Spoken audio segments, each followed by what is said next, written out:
over here, I should find Barry Yates. Barry, are you there? Yeah, I'm here, Michael. Good to see you, Barry. And James, are you there this week? I am indeed, Michael. Hello. There he is, out in the South Downs. And do we have Charlotte? We do. Hello. It's a full house. So hopefully people can see us at home. Hopefully. And how are you out there, folks? Are you all okay? You're getting through? It's been 1 week in lockdown too. So what happens here? I'll close this down a second. All right. Whoops. There we are. It's been 1 week in lockdown too. So it's we're counting the days. It hasn't been a great week. Personally, it's been a bit bleak and a bit wet and grey out there. But hopefully we'll have half an hour of wildlife to raise your spirits.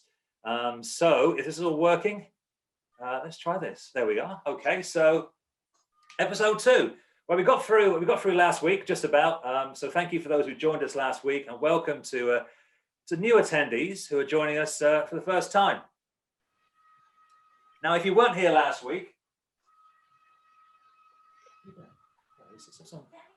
don't stand there, you're scaring me. You put me off. Sorry, someone's put me off in the background. I'm doing a broadcast to the nation here. It's, don't stand there. So, if you weren't here last week, here's a quick recap of what you missed last week on the first episode of our nature table. Now, we were here last week at 7:30. We pressed go live, and the whole thing collapsed. Now, it wasn't just us, it seems. The webinar jam platform collapsed all across Europe at 7:30 last Thursday. So it meant we were all sharing at this spinning screen last week, and people in Paris and in Barcelona were also trying to run webinars. It didn't work. So we got rid of Webinar Jam. That's gone in the dustbin. We're not using Webinar Jam. We're using Zoom. We're going to try Zoom this week. Now, I know a lot of you have been using Zoom, I guess, in the last 7-8 months during the lockdown. I'm not a fan of Zoom. I've got to say, I think it's a bit clunky. And the reason I'm not a fan of Zoom is I've just spent what seems like my entire life trying to get my mum and dad to use Zoom and to download the Zoom software. That's not actually my mum there, by the way, but yeah, I've spent a lot of time trying to get my parents to get on Zoom. Now, I can show these photos and have a laugh at my parents' expense, because I'm pretty sure they haven't downloaded Zoom this week either, and they're probably still trying to plug the computer in down there in Devon. So now, but it went okay. Once things got working last week, we were actually all right, and we had a nice half-hour roundup of the wildlife across Sussex. There we were last week. I had some lovely responses, lovely comments sent to me on the Facebook page or to my email. Some lovely comments from people. So thank you for those people who raised my spirits by telling me how much they enjoyed it. One lady there said we found it gave us an emotional reaction. Well, I certainly had quite a few emotional reactions last week when I was staring at a blank screen for 10 minutes. But there you go. So that was great. And actually, we had a lovely email from a message, sorry, from Jenny. Jenny said, my daughter got to stay up late, especially. She loved the hawfinch, so keep them coming, please. Now, I guess she probably means keep the episodes coming as opposed to keep the frozen birds coming. But I've brought the hawfinch back just for Jenny's daughter. We had a frozen hawfinch as a guest star last week. Here he is. So there he is again, look, little frozen hawfinch. Now, he hasn't actually got a name, so I'm not sure if Jenny's daughter is watching. But if you want to send a name in, Jenny's daughter, for the hawfinch, look at the beak. Look at that beak on that. Look at that thing. If you've got a name for this little chap, then we can. I'll get him stuffed one day, and he'll have his own little perch and a little name. So that was great. So there's a frozen hawfinch there. In fact, Gemma pointed out. She said, "I hope after all the chaos, you remember to put the hawfinch back in the freezer," which I did. So he's okay. But then Caroline, one of our colleagues, Caroline, actually made a joke. She actually made a joke. So her joke was Thorfinch. I thought that's quite good. That very good. A round of applause, please, for Caroline there. Very good. Well done. Well done. Very good. So very funny. And also we had someone sent me a message saying that this is hilarious. There's a stream of consciousness nature nerds. Now, I'm not sure if that's a compliment or not. What do you think, Barry? Are you pleased with that, being called as the nature nerd? I'm quite happy with that, yeah. Okay, Charlotte, you okay with that? Fine by me, yeah. Wait a minute, there's some heckling in the audience here. Are you all right? my mum's just texted me and she has managed to get on Zoom. So sorry, Mum, for any comments I In made trouble on now. the presentation. Look, that also the recorder bit was the best bit so far. Someone said last week. Now, last week I managed to do an impression. We're looking at the bird charmer video which James has made, and I managed to do a quite convincing impression of a woodlark, which Barry managed to identify. So this week, just for all you recorder fans, I've got another species for you. Look, if I get my fingers, oh, look, that goes there. All right, Barry, ready for this? Okay. All right, here we go. Right. Oh, that's too high.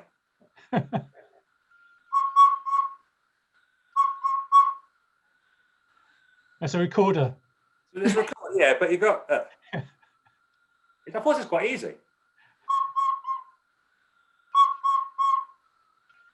No, I'm not getting it at all. James got that. You must have that one, James. I don't know whether it's your recorder. I thought that was going to be so. It's obviously, isn't it? It's obviously it was. It's a hoopoo. It's a hoopoo. Look. Oh, Yeah. Uh, Well, it makes sense now. Yeah. Makes sense now. And it's a hoopoo. Look, yeah. Okay, so I'll tell you what, that didn't work. So I'll tell you, if any people, any viewers out there can do a convincing impression of a bird on any instrument whatsoever, if you can do an impression of a hawfinch on a harpsichord or something, anyone wants to send in a video themselves, we'll try and baffle Barry with a bird noise on an instrument. So if anyone out there wants to record something on anything, we'll do. Yeah, if you want to play a trumpeter finch on a trumpet or something, then we'll try and baffle Barry. What have you got, Barry? I've got a hopo. Oh, there we go. So you got the tone wrong. You got the tone. it's the wrong note. That's why. Yeah. Anyway, so right. So before we start today's roundup of wildlife sightings, this week we announced the winner of the Sussex Wildlife Trust 2020 photo competition. So here's the runner-up, and the runner-up was by Richard French from St Leonard's on Sea. Twist in Time, it's called. Lovely picture of an ancient woodland there. I mean, James, you're quite handy with the camera. What's your critique of that one there? You like that one? It's a great shot. Yeah, it's got a it's very ethereal, very mystical, isn't it? It's it feels like a kind of magical, enchanted forest. So yeah, it's got to be really a little like sort of feel about it, isn't it? I know. Yeah, it's very nice. Yeah. That was my favourite, actually, I think. Yeah, well, we had 800 votes. We went to the votes on the Facebook page or the website, and 800 votes. And this is the runner-up. So well done to Richard. But the winner of the 2020 contest this year was this picture here by Michael Vickers, two kingfishers battling it out there at Warnham Nature Reserve. So well done to Michael. And Michael is the prize money, the £100 that Michael claimed for his prize money. He donated it back to the Wildlife Trust. He gave it back to us. So thank you, Michael. Well done for that. Very good. Well done, Michael. Very good. So and unfortunately, in last place, this picture, hawfinch in a tree. And that's just to point out, it's not the same hawfinch as this unnamed hawfinch here. I don't go around just killing hawfinches and stick them in the freezer. This one hit a window a long time ago. But there's my hawfinch in a tree there. He's in the middle. You can see it's obvious. It's a nice picture. That it's a good picture. It's a good picture. Okay, so for those of you who don't know, we have a Facebook page, the Sussex Wildlife Trust Nature Table page, and people send in their sightings and their stories and their photographs, and they get things identified. And we thought we'd use that as the basis for this little webinar we do once a week. We use your photos and sightings to sort of prompt and inspire us yakking about wildlife for a bit. So we thought we'd start off with a new member to the Facebook page. A guy called James Tomlinson joined last week, and he's been putting some lovely pictures in. He's been over there at Rye Harbour. So this is a Marsh Harrier. There we go, that's a better picture. So Barry, of course, is the manager of Rye Harbour Nature Reserve. So lots of Marsh Harriers around there, Barry? Yeah, they're with us all year round, and they nest with us now. But can you see what it's got in its talons? A marsh frog. It looks very much like a marsh frog with its back leg hanging down its webbed foot.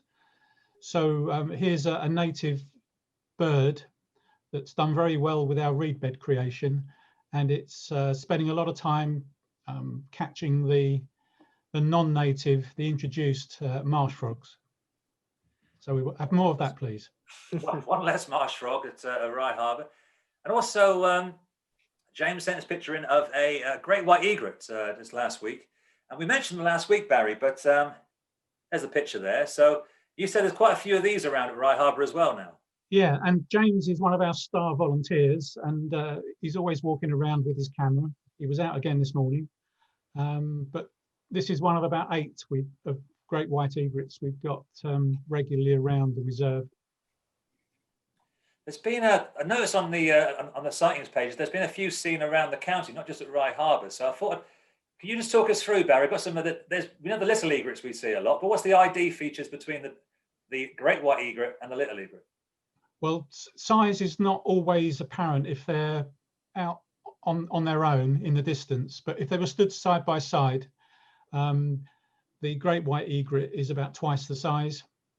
The great white egret is really a white version of the grey heron, size-wise, and you can see the large yellow beak on the great white egret.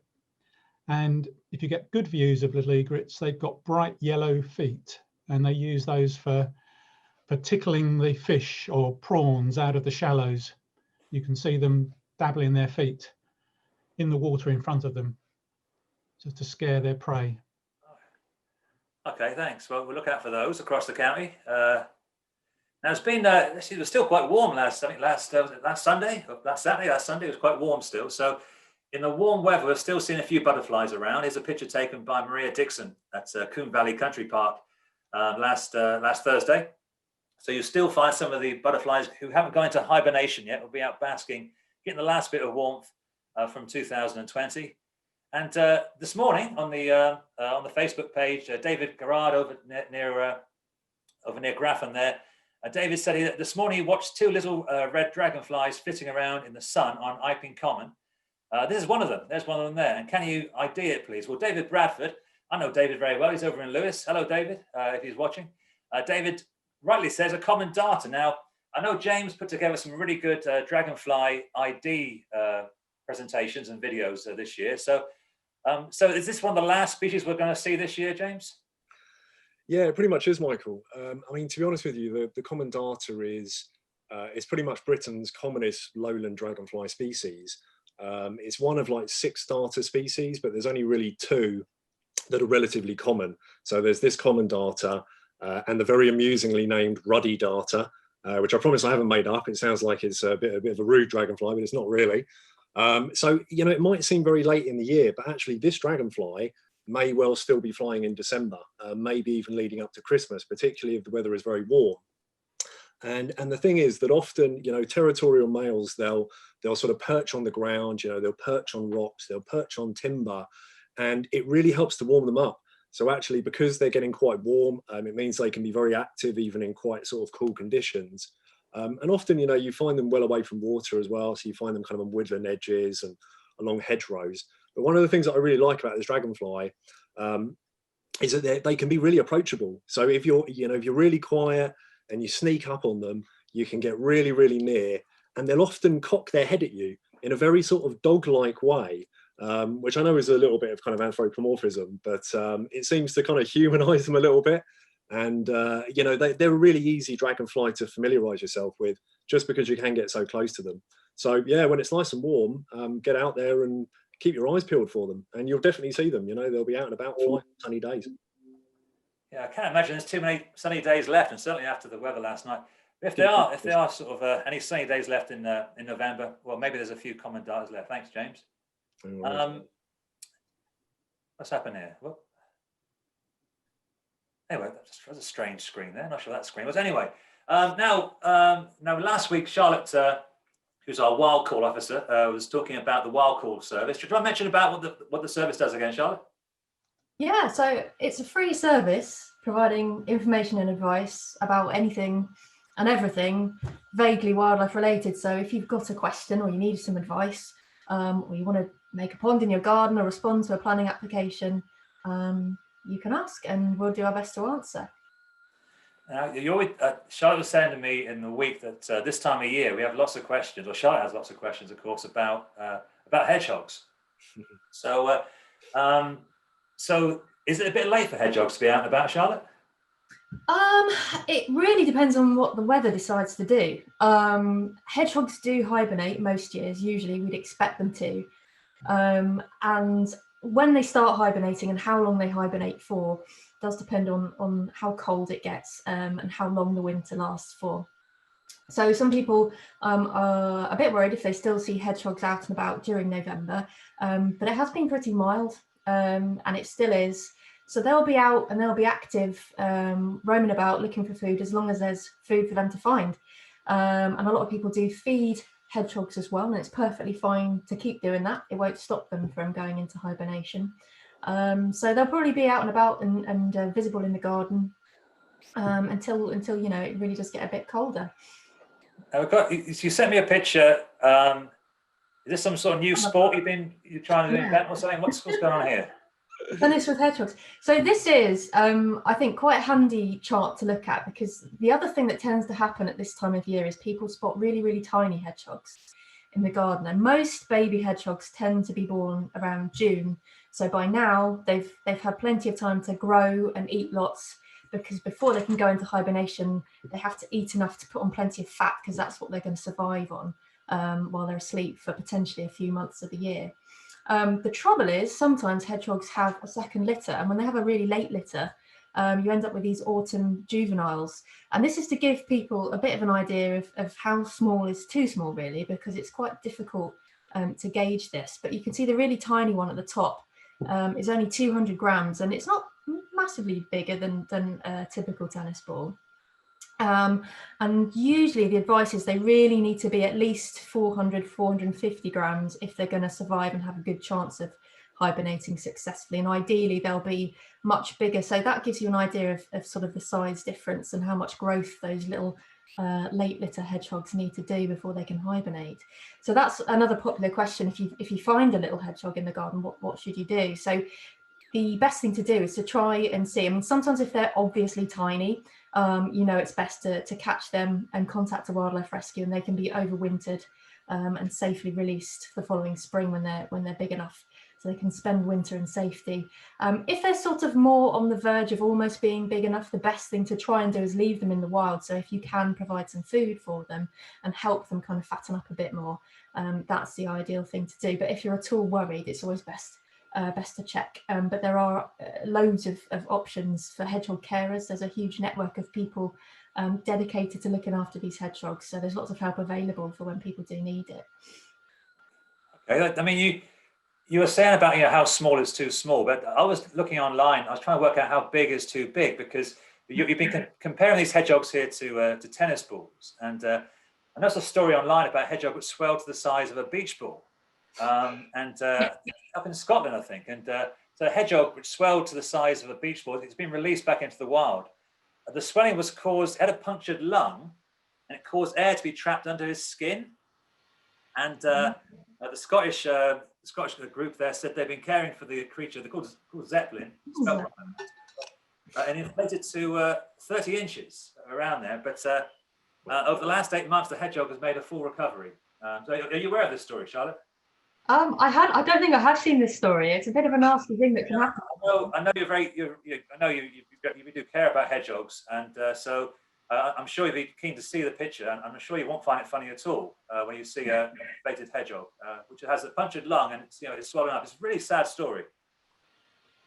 And the sad thing is. So yeah, if you see a hedgehog that looks like that, it definitely needs help. Sad thing is, the poor guy kept reinflating. Oh, that is really grim. The poor thing. They say he was okay. He was okay in the end. That's why I can laugh, because he's okay in the end. Laugh now? Big hedgehog. I can't look at him in the face, but his little face. His eyes are staring at me. You see his little eyes there.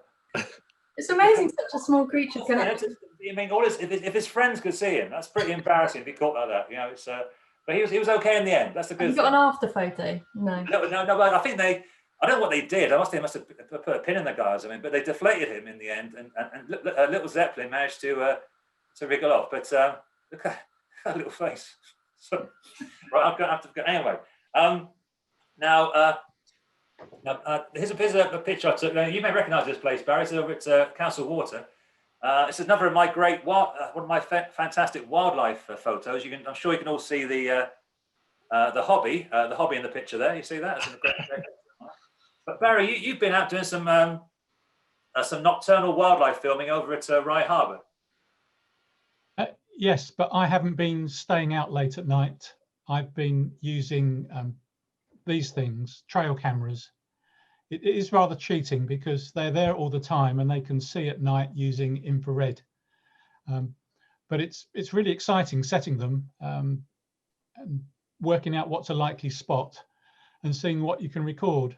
So because we've been creating reed beds for the last 10 years and managing reed beds, I thought it would be quite good to concentrate in this last week on seeing what goes on in a reed bed throughout the day. So these trail cameras are readily available. You can have cheap ones. This one's £80. You can have expensive ones. This is about £190. This one's infrared, is invisible to animals. This one, they can see it. And one of the problems with trying to video small animals is that most trail cameras focus quite a long way away, about 1 metre. So I have sacrificed a cheap pair of reading glasses and I've put the reading glasses on the lens like that to be able to get a closer focus. And I've managed to capture views of animals, intimate views of animals that we don't usually see. So the main target was water vole. All right, so I think you sent me a video across, Barry. I hope that this plays. I'm going to press play here, see if it works. Here we go. So this is in the reed, about 10 metres into the reed bed. It's very wet. I can just about get there in my Wellingtons. And I built a little rock. And I put a few apples out. And every night, it may be one, it may be several water voles, come and have a nibble. And they're now using that rock as a latrine. And it's been fascinating to see these animals because they're not occurring there at all during the day. The camera's not being triggered during the day. So these water voles are entirely nocturnal. It's a great bit of footage, Barry, but I was surprised. I had no idea you had water voles over at Rye. I thought they were found down in sort of Selsey Peninsula. I had no idea they were. So is that a native population over there? It is. They've been hanging on, and one of the reasons we've still got a good population of water voles is because we monitor for the American mink, which is their main problem in life. The introduced mink is, it seems, perfectly adapted. It's the same, they have the same circumference, so can go into water vole holes and catch them and eat them. So for many years, we and many neighbouring landowners have been monitoring for water voles and monitoring for American mink and keeping their numbers down. And that benefits water voles and lots of ground nesting birds and water birds like moorhens and little grebes. And also it's thought the American mink are a threat to bitterns as well. Oh, okay, so it's great to see water voles over there. I shall come and bring my trail camera over there one night. I'm not sure I'm going to sacrifice my glasses yet. It's the only pair I've got, but thanks for that. So in the last episode, episode 1, one of the highlights, one of the rare bird highlights was this huge lammergeier, bearded vulture, which flew in for a few days around Beachy Head. I've got another bird highlight for this month. It's not this episode is not as impressive as the 2.5 metre wingspan bearded vulture, but our friend Bob Edgar over at Beachy Head saw a Dusky Warbler there on November the 5th. There's a picture there. Bob's been ringing birds and sort of surveying the birds' migration habits at Beachy Head for many, many years now, and he caught this Dusky Warbler over there on November the 5th. And Dusky Warblers tend to be, it's a Siberian species, so I've been trying, this is a map I got online, I think it's from some Hungarian website, so I'm not entirely sure what those two things at the bottom there mean. So the yellow area is the breeding area for the Dusky Warbler. They migrate south into the into Asia this time of year. Actually, I did put the those words into Google Translate, and it translates as out of spending period outside. I said last week you should never trust Google Translate. Absolute nonsense. Absolute nonsense. But some Dusky Warblers, of course, go in the wrong direction. Instead of heading south, they kind of head west. They end up thousands of miles away over here in Britain. So this one here, Bob said it was the third record for Beachy Head. The first one was trapped there in 1974. And Bob said, interestingly, he said what was interesting was that it weighed 10.2 grams, which is towards the top end of the weight for this species. So it's quite a chubby Dusky Warbler. And Bob said, well, that indicates that most birds, when they arrive here after a long migration, are very, very low in weight. They've used their fat reserves up, so they've burnt all their body fat. So the fact this one was a little bit a little bit chubby, should we say, at the top, it probably proves it may actually have been in Britain for a few weeks already. In fact, strangely enough, Bob pointed out there had been a Dusky Warbler seen over at Bewbush near Crawley, which disappeared from that area on November the 2nd. And so it could be that Bob's Dusky Warbler migrated from Siberia via Crawley and down to Beachy Head. Now, Dusky Warblers aren't the best looking migrants, you see. Bob has seen some quite lovely birds over there at Beachy Head over the years. He sent me a picture of so let me point this out a second. This is a little fact that Bob told me, is that most years we have about sort of 28 Dusky Warblers in the UK on average. But this year we've had about 95. So obviously it's a good year for Dusky Warblers up here in Britain. But I was saying, Bob's seen some other things over there. He sent me a lovely photo of this red-flanked bluetail, which is a lovely species. This was back in 2016. Quite a rarity. Another bird from the Far East, which we do find here in October, if you're lucky. This is the sort of the winter version of it, but in the summer they are pretty special. Look at this. There's a lovely red-flanked bluetail there in summer plumage. Look at that, fantastic. Wouldn't mind seeing one of those. Absolutely lovely. But they've had apparently a very good breeding year in Finland, and there's been quite a few red-flanked bluetails seen on the east coast of Britain this year. Certainly not in my garden, unfortunately. But there are some birds which are coming towards Britain. I can hear their wings beating as they fly towards us now. They're going to be arriving in Britain soon. And you may see them in your back garden. In fact, you may see them down at Tesco's car park. Now, I know, James, you're a big fan of these. Do you want to talk about these little beauties? I am, yeah. I mean, they are, look at them. They're just incredible, aren't they? What a stunning bird. Absolutely stunning.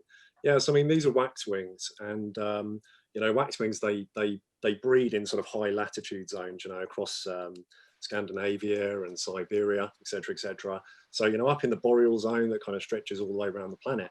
And, you tend to get these large flocks which kind of, either move south or, head into Western Europe in winter. Now, when they, when there's not enough food in their sort of breeding areas, then you tend to get the birds kind of moving over into the UK. So we can end up getting these huge, eruptions of birds.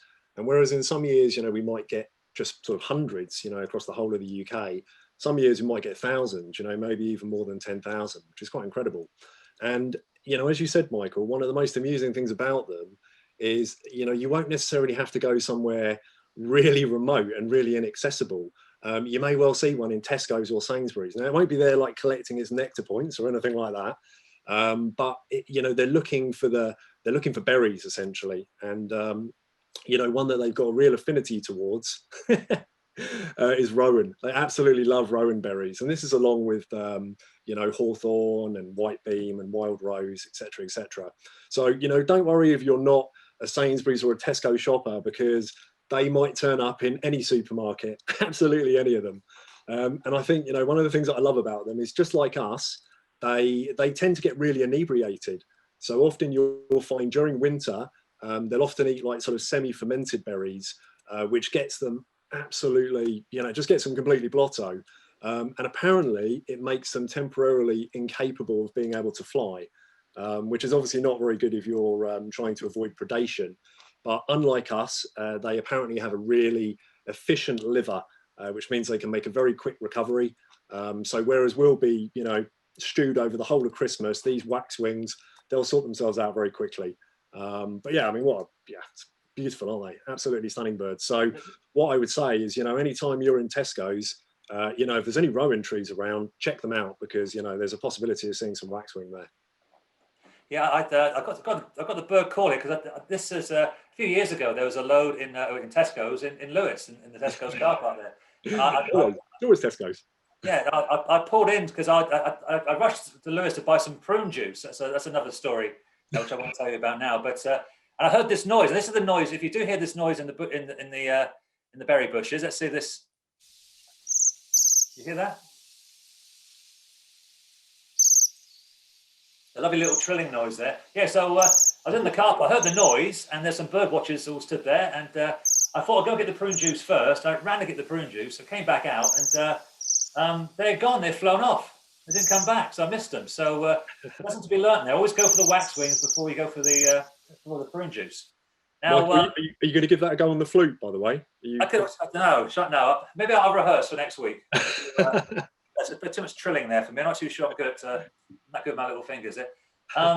So thank you, Jeff. So look out for the waxwings. At the moment, there have been some sightings of the waxwings arriving way in the far north, in the Northern Isles, on the coast of Scotland there. So that they're up there. They may start moving down south. So what we've put together is this. I've got together a waxwing alert here. So it's based on the UK terror alert. But at the moment, if you move your little your thing around, you can see I'll put it down to moderate. So at the moment, a waxwing invasion is possible this winter, but not likely at the moment. So that they're still very far north. We'll keep you posted on that as they spread. But at the moment, don't get too excited. But you know, they may be here at some point if it starts getting a lot colder. I put this picture here just by on the Facebook page from Andrew Holloway, because it's just a magpie. But you know, Andrew pointed out he said, I don't think I ever realised that magpies were quite so colourful in flight. Now we talk about red flank, blue tail, and waxwings, but I think magpies are just gorgeous birds. And you know, if this was a rarity, I'd travel a long way to see one of these. I mean, it's absolutely stunning. So beautiful. A picture there by Andrew capturing the lovely colours, the black and white of the magpie. Now Look at the shape of the tail. What's that? Yeah, look at that. That's beautiful. It's a peacock, isn't it? Look at that. It's amazing. It's fantastic. It really is. Charlotte, it's a bit of a rubbish link, but I've got a black and white picture of some tadpoles, because you mentioned to me. You mentioned about, I couldn't think of a link between magpies and tadpoles. So, so Charlotte, you said you want to mention about tadpoles in ponds. We had a few Yeah, questions. I mean, it's not what you expect to see in November. Frogs and toads often, you know, spawn very early in the year, so it would have been back in possibly as early as January, February, March time is when you normally expect the frog spawn, and then the tadpoles throughout the summer. But what some people have been noticing is that they do still have some tadpoles in their garden ponds, and they're wondering why. So this is a bit of a bizarre thing that sometimes happens. So the tadpoles, their development can be very dependent on the environment. So temperature is quite an important factor. They develop fastest in sort of shallow, warm water, plenty of sunshine, and they'll speedy development and emerge from the pond within a few months. But sometimes it takes them a lot longer, maybe because it's very overcrowded, which means there's less food, or if the water temperature is colder because it's shady, which is why you see some of these kind of slow developing tadpoles still swimming about. But interestingly, some of them might kind of deliberately decide to do this somehow in their little tadpole brains. It's a strategy, because if they stay in the pond over the winter, they might actually be a bit safer than their counterparts who've already turned into tiny frogs and are having to survive out on land and not be eaten or crushed or sort of frozen if it gets very cold. So there's a theory that by staying in the pond for a bit longer and overwintering there, they've got then a head start on next year's tadpoles, so they can get out of the pond, eat as much food as possible and grow as big as possible before next winter. So possibly that's quite an interesting kind of alternative strategy that some tadpoles deploy. I've never seen a tadpole in the autumn. You ever seen a tadpole in the autumn, James? Not from what I can remember. No, not recently. I always wonder if Charlotte makes some stuff up on wild calls. No, it's true. But yeah, I mean, most tadpoles do the normal thing. So yeah, by far the majority are going to already have turned into tiny frogs and disappeared in amongst the garden. But you might find in some ponds, there's still a few swimming about doing their thing. Now, here's a picture taken by John Lauper at the Wildlife Trust Reserve at Old Lodge up on the Ashdown Forest. So we've had lots of photos on the nature table in the last few weeks of fungi, of course. This time of year, fungi, it seems to be quite a good year for fungi. A lovely picture here, some fly, agaric by John. So I thought what we'd do, now using the powers of technology here, I may be able to call up if I get my technology right, I should be able to call up a local fungi expert to join us. I'll give it a go. Claire! Claire! Oh, here she comes. All right. Come on. Moving in. Here she is. So we've got a local mycologist here. She's a local mycologist. This is Claire's going to join us. I've got some photos of fungi. Right, okay. You've been enjoying the show? My favourite. Yes, thanks. Hey, look at this. Look at this guy here. Look, this hedgehog. Look. His little face. Yeah. Anyway, so I've got some photos here. I just thought you could maybe comment on that. We had some lovely photographs on the Facebook page by Jim and Dawn Lankovich there. They take some amazing photos. So here's some golden scaly cap. They do. I love a fungus that looks like what its name is. Makes things so much easier, and that is very golden and very scaly cap. It was always that easy. Now this is, look at this stuff. It's amazing. This is fluted bird's nest. Oh, brilliant! I think there's been a bit of bird nest mania this autumn. I've seen quite a few people getting out and seeing these for the first time, and not everybody realizes that they're actually really tiny. Oh yeah. When you see sort of photos like this, where they're incredibly like in focus and up close, you sort of imagine that they might be cup-sized, but they're actually just a few millimeters, maybe sort of 5 or 6 millimeters tall each one, and they've got those tiny little packets of spores inside them that look like birds' eggs that splash out with the rain. Now, James, this is one of your photos. This is where was this taken, James? It was taken at Old Lodge, Michael, actually. Yeah, it's a terrible photo, but I was in the midst actually of trying to video a flock of crossbills at the time. And they were obviously right at the top of the tree canopy, so I couldn't get particularly, and they sort of disappeared on me. And I happened to look down at the base of the sort of conifer where I was, and this yellow stag's horn was down there. So, and then I heard the crossbills again, so I trundled off chasing those. But I probably should have stayed and just taken more photos of the stag's horn, because I got no crossbill footage. So I mean, that was a waste of time. But never mind. Yeah, it's always a nice one to see the yellow staghorn. In grassland, you get some other sort of yellow corally sort of horny type things, but in woodland, it's going to be the yellow staghorn when it's like chunky like that. Okay. Now I know, Claire, you're quite interested in these wax caps, and Polly sent a picture in, and I think this is over towards Seaford. So this is a snowy wax cap. Is that right?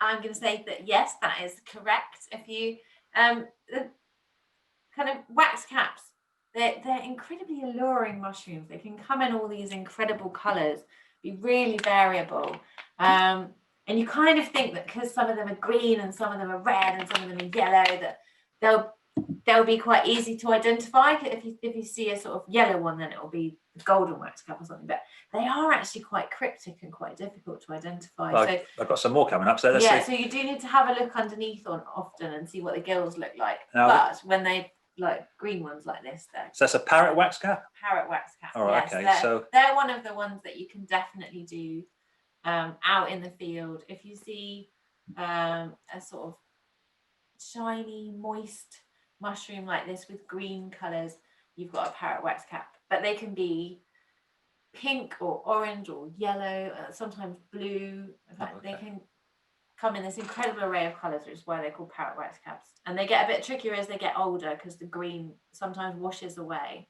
But when you get them really fresh like that. Now, Sue photographed these, and she went looking at her book and said, "Are these golden wax caps?" Yeah. Well, this goes back to what I was saying just now, that you really need to get a look at the whole mushroom when you're looking at these yellow wax caps, because there's also butter wax caps which can look very similar. The sort of shape of the gills is a bit different, and the texture of the cap and the stem is a bit different. So I'm not confident sort of separating golden wax caps and butter wax caps and some of the other yellow ones just from a photograph, but they do look like that sort of thing. I'll try and find something a bit easier. Now, here's one from Barry. Now, you photographed these at Rye Harbour, Barry. Basically, he's on mute. They're growing on all the trees, and they look like they've got their tongues sticking out. Yeah. It reminded me a bit of the sort of Rolling Stones thing. Look at that, look. Look at that. Uncanny. Yeah, so what I didn't know about fungi until I'd been learning about them for a few years is that you get certain types of fungi that cause galls in plants, and that's what this is. It's a fungal gall. It's a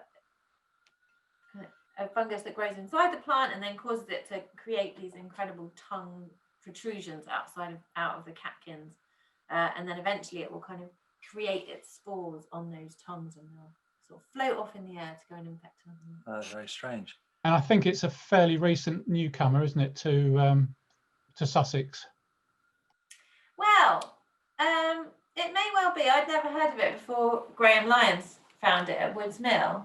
But since then, I've looked for it in different places, and you do find it kind of looking around at alder catkins. So it's an interesting one. I'm not sure how widespread it is. Now, this picture here sent by Emma is a lovely photograph, but look at it's a lovely picture of a little bit of fungi on a heath there. But do you know what that one is, Claire? I'm going to say no. You get quite a few of these sort of mushrooms that look sort of slightly pleated. Some of the ink caps have this slightly pleated look to them, but there's other sort of related genera as well that can look a bit like this. So I'm going to say no. Question mark on that one. Now, another one from Barry here over at Rye. Now, what's the story here, Barry? I never heard of this before. It's just called choke. Is that its name? Yeah, it grows on grasses. I'd never seen it before, so I've photographed it and took some close-ups of it, did a bit of research on the internet, and they're called chokes. That's all I know.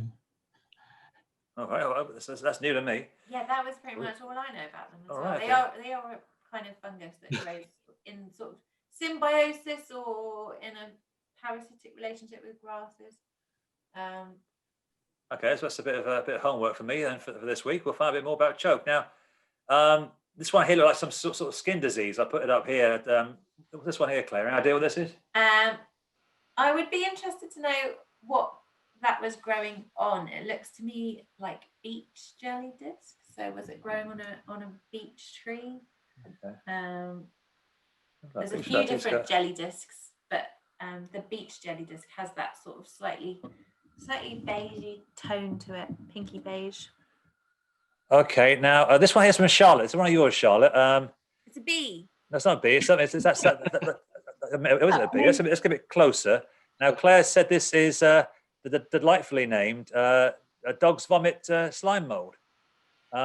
Is that what you thought it was, Charlotte? I don't know what I thought that was. I was pretty sure it was a slime mold, but the way that it sort of cracked open and gained its stripes, I mean, you couldn't miss that walking past that in the woods. It was amazing. I thought that was one of your tennis balls you said earlier on. I thought if I'd seen that, I was walking in the woods. Better days. So this is it's not a fungi, it's a slime mold. Is that something different? Yeah, slime mold's different Sorry. kind of organism. Not in the kingdom of fungi. They're in their own world. All right, so it's a little bit insight into our private life. This is what we talk about all the time here. Just talk about slime molds and this sort of thing. So, anyway, well, thank you for those. So we haven't got time to go through all the fungi photos. There's so many fungi photos on the Facebook page. But if you are interested in fungi, Claire's doing a whole talk on fungi on Monday night. So it's the Wildlife Trust are putting together quite a few lectures and presentations in the evening to keep you distracted during the weeks ahead. So Claire's doing a talk on Monday evening. It's free. You need to register. So at the end of this presentation, there'll be a little link where you can join. Actually, it's actually getting pretty. There's only a limited amount of places. You need to register, but there isn't actually mushroom left on the presentation. Well, I've been working all week on that one. So make sure you get in quick because running out of space on that lecture. And if later in the week, we also have a talk by Dr. Nikki Gammons all about bumblebees on Thursday evening. So you know Nikki very well, over there in Rye Harbour, Barry? Yes, Nikki's been running a project to reintroduce the short-haired bumblebee to Dungeness area, and she's helped us improve our grasslands for bumblebees in general. So yeah, Nikki's been working for many years in this part of Sussex. Fantastic. Well, join us on Thursday. Again, it's a free talk, but you need to register for that one. There'll be a link in a minute, hopefully, if I've done my technology bit right. And we'll be back. I guess us lot will be back next week. We actually, because Nikki's doing her talk on the Thursday, we're going to move our nature table to Friday next week. So hopefully we'll see you again next Friday. We're not going anywhere, so it'd be good if you want to come and join us at the end of next week. So Michael, before you finish, there's a couple of questions that might be quick to answer. Somebody's asked, what are the stuff? Tim Wright has asked, what are the stuffed birds behind you? So stuffed birds behind me. These over here, Tim. There's a green woodpecker over there, and over this side, on this corner, there's a long-eared owl. These are on loan to me from the Booth Museum. My friends at the Booth Museum lent me these. I needed a bit of a classy background. I tried to outcompete Barry's bookcase. Was the idea. Barry's on mute again. Yeah, basically, last week I was on mute and everyone thought it was really funny, and Barry does it and gets away with it. Barry, you still there? I am still there. So Jenny Beckingham has said that her daughter would like to call the hawfinch Harry. Harry the hawfinch. Harry the hawfinch. Quite a nice name for a hawfinch, yeah. And Cliff Bean has said that, do you know the Icelandic name for a waxwing? I bet she does. It's a silky topper. That's great. So, well, thank you. Well, thank you, folks, for watching, and we'll see you next week. Now, I'll say goodbye from Harry and from us lot. Now, hopefully, if I've done this right, you should be. I've set a little page up with some links to Claire's talk, to Nikki's talk. There is a link also to some of Barry's nocturnal wildlife videos. So when I press stop in a minute, in theory, you shall be magically redirected to that page. If you don't go to that page, if you go to the Wildlife Trust main website, sussexwildlifetrust.org.uk, if you scroll down, there'll be all the links will be in that little news section where it says Nature Table Live Episode 2. So hopefully there'll be information there about some of the things we've been talking about this evening. So, thank you. If you have enjoyed tonight and if you want to make a donation, we'd certainly appreciate any donations, even maybe it's a few pound. I know a few people made some donations last week, so thank you to anyone who donated. And if you'd like to join the Wildlife Trust, we'd really appreciate that as well. And so, from me and Claire, and from Barry, James, Charlotte, and Harry, and Zeppelin, of course. Oh my God, look at his little face. His little face. We'll have a good week. Take care of yourselves, and we'll see you soon.